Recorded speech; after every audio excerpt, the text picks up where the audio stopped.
Bismillahirrahmanirrahim. Assalamu alaikum. My name is Azam and you are watching my YouTube channel. آج کے دن کی نسبت سے میں اپنی گفتگو کا آغاز اس شعر سے کرتا ہوں: کچھ دیر کی خاموشی ہے پھر شور آئے گا،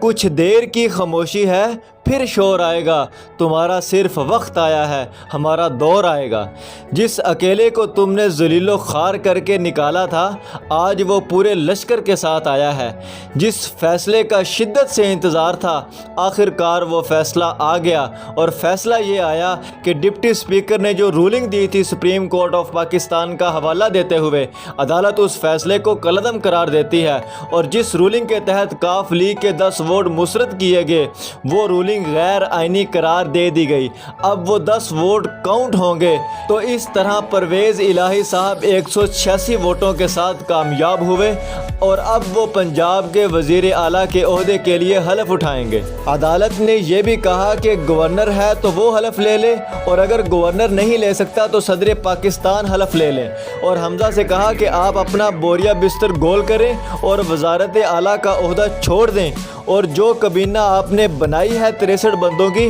اپنی پوری کیبنٹ سمیت یہاں سے نکل جائیں، اور اس ڈیوریشن میں جو انہوں نے اقدامات کیے وہ سارے غیر آئینی قرار دے دیے گئے، تقرریاں اور تبادلے سارے کالعدم قرار دے دیے گئے۔ اب یہاں پی ڈی ایم کی طرف سے دوغلی پالیسی اختیار کی جائے گی، اور یہ بیانیہ بنایا جائے گا کہ ایک ہی کیس کے 2 فیصلے کیے گئے، مگر آپ نے ان کی باتوں میں آ کر ٹریپ نہیں ہونا۔ عدالت کی طرف سے جو فیصلہ آیا ہے وہ بالکل آئین اور قانون کے مطابق ہے، مگر بات یہ ہے کہ فیصلہ ان کے حق میں نہیں آیا، اسی لیے انہیں ٹھیک نہیں لگ رہا، اور یہی وہ وجہ ہے کہ اب عدالتی فیصلے کا بائیک آؤٹ کر رہے ہیں۔ مگر آپ آئین اور قانون کو سمجھ لیں۔ آئین کہتا ہے کہ پارلیمانی پارٹی فیصلہ کرے گی کہ ممبرز نے ووٹ کس کو دینا ہے۔ اگر کوئی ممبرز پارلیمانی پارٹی کے فیصلے کی خلاف ورزی کرے گا اور کسی اور کو ووٹ ڈالے گا تو وہ لوٹا کہلائے گا اور اسے ڈی سیٹ کر دیا جائے گا۔ عدالت نے 17 مئی کو جو فیصلہ سنایا تھا اور 25 ایم پی ایز کو ڈی سیٹ کیا تھا، اس کی یہی وجہ تھی کہ انہوں نے پارلیمانی پارٹی کے فیصلے کی خلاف ورزی کرتے ہوئے اپنا ووٹ حمزہ شہباز کو ڈالا تھا، اسی لیے عدالت نے انہیں ڈی سیٹ کر دیا تھا۔ اب کاف لیگ کی پارلیمانی پارٹی نے یہ فیصلہ کیا تھا کہ ووٹ پرویز الہی کو ہی ڈالنا ہے، تو سب نے ووٹ پرویز الہی کو ہی ڈالا، کسی ممبرز نے بھی فیصلے کی خلاف ورزی نہیں کی۔ اگر کوئی پارلیمانی پارٹی کے فیصلے کی خلاف ورزی کرتا تو وہ ڈی سیٹ ہو جاتا، مگر اب یہ چونچوں کا مربع لوگوں کو یہ بات کہہ کر گمراہ کریں گے کہ اس وقت بھی پارلیمانی پارٹی کے ممبرز نے فیصلے کی خلاف ورزی کی تھی تو عدالت نے انہیں ڈی سیٹ کر دیا تھا، اور آج بھی وہی کیس ہے، مگر انہیں ڈی سیٹ نہیں کیا بلکہ ان کے ووٹ کاؤنٹ کیے گئے اور پرویز الہی کو پنجاب کا وزیر اعلیٰ بنا دیا، جبکہ ایسا نہیں ہے۔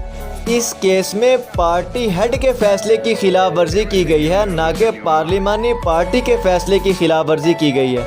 آئین اور قانون کے مطابق پارٹی ہیڈ کے پاس اختیار ہے ہی نہیں کہ وہ اس بات کا فیصلہ کرے کہ پارٹی ممبرز نے ووٹ کس کو دینا ہے اور کس کو نہیں۔